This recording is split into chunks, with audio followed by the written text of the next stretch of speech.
Hello everyone, it's an honor to speak with you all. My name is Madhula Rafaela and I'm from Binus University, Computer Science, and today me and my team are going to present comparative analysis of ResNet 50, EfficientNet B7, and DenseNet 121 for breast cancer ultrasound image classification. In our team, we have Michael Alavi Stevenson, my friend, and Ken Nicholas Latif also, and we're aided by Ms. Jurika Moriaga and Sir Setiawan Jodi.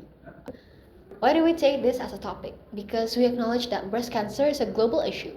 Breast cancer is one of the leading causes of death among women worldwide.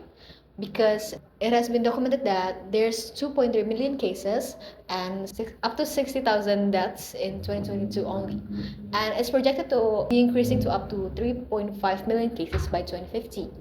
And breast cancer has high mortality rates in developing countries. So, in conclusion, we find that early detection for breast cancer is very critical. Why do we choose ultrasound medical imaging for breast cancer detection? We acknowledge that there's a lot of medical imaging techniques, for example, ultrasound, and then mammogram, and then etc. Because we find that ultrasound imaging is non-invasive and it gives no radiation. It's affordable and very effective for dense breast tissue. Although it has its own challenges. It has a lot of speckle noise, low contrast, and it's very operator dependent, and it's difficult to interpret. And why we take computer-aided diagnosis for breast cancer detection specifically? Because manual diagnosis varies from doctors and radiologists. It's very subjective, operator dependent, and high inter-observer variability. And it's very time-consuming and prone to fatigue errors. Each doctors and radiologists have their own workloads and thus might miss cancer detection and maybe give false negative also. If there's unnecessary biopsies, it can increase patient anxiety and also cost. That's why there's an opportunity for innovation, computer-aided diagnosis systems to assist radiologists and doctors. We use deep learning for CAD because there's limitation of traditional machine learning. Models like SVM and KNN rely on manual feature extraction, and it's very time-consuming and limited in capturing complex patterns.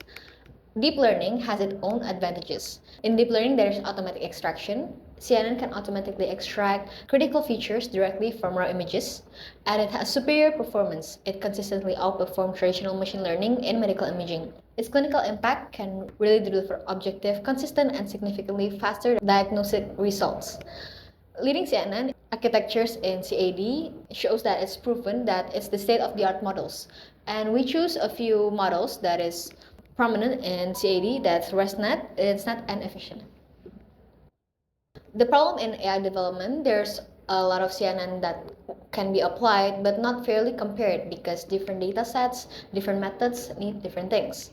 That's why it's difficult to determine which is the best model for specific cases objectively.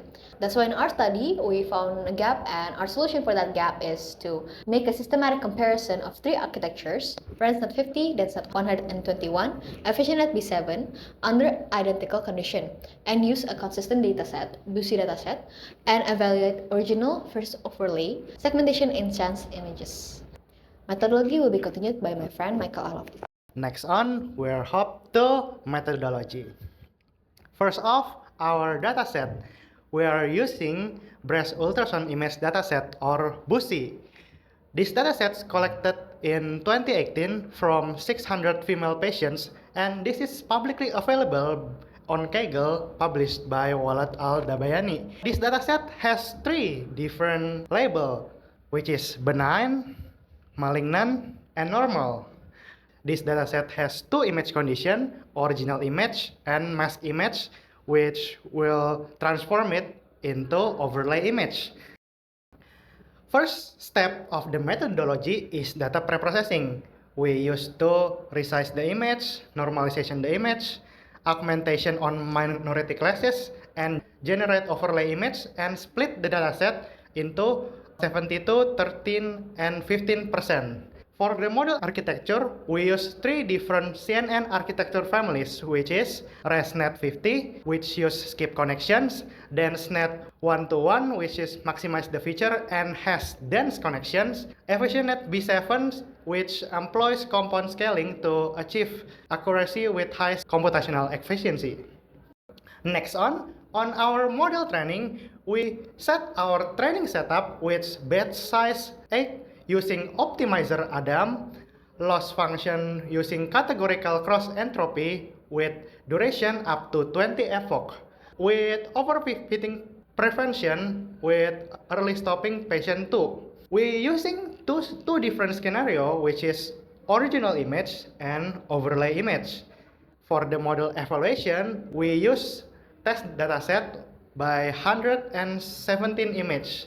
We use confusion matrix as our evaluation tools, our key metrics, which is accuracy, weighted F1 score, and Cohen-Kappa, and additional metrics, class-specific metrics, and delta metrics.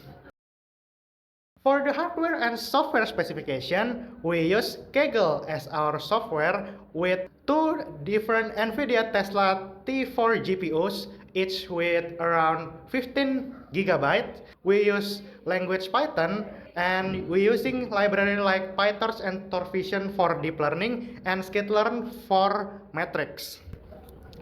Next on, result and discussion will be presented by my friend Ken.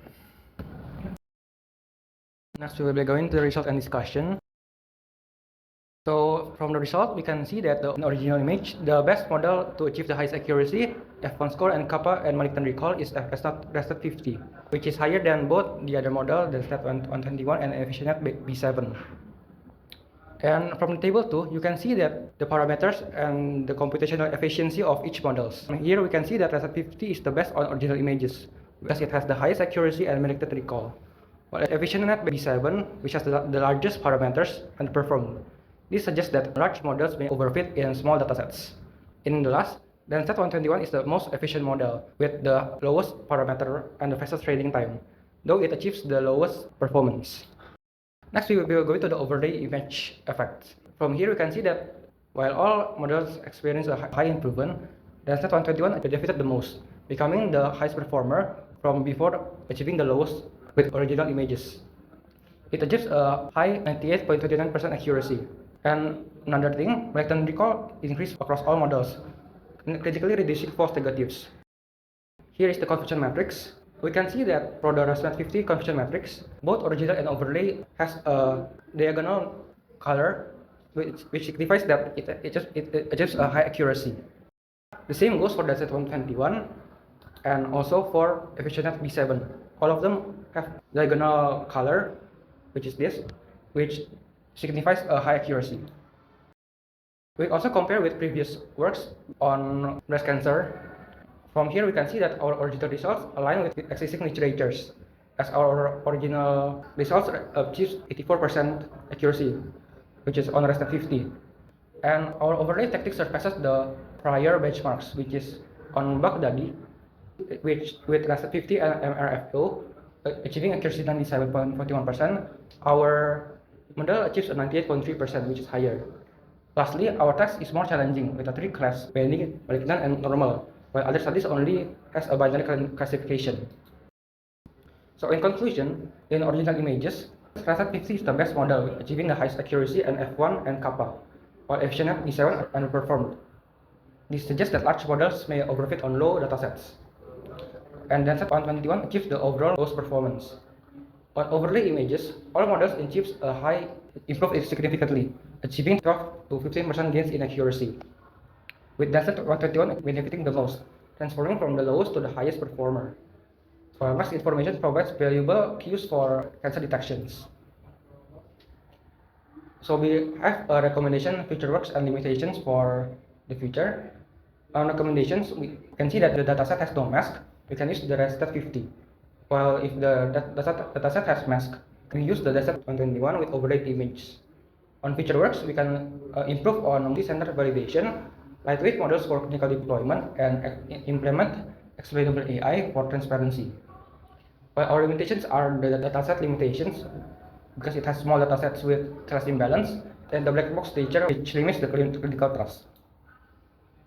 That's all for our presentation. Thank you for listening.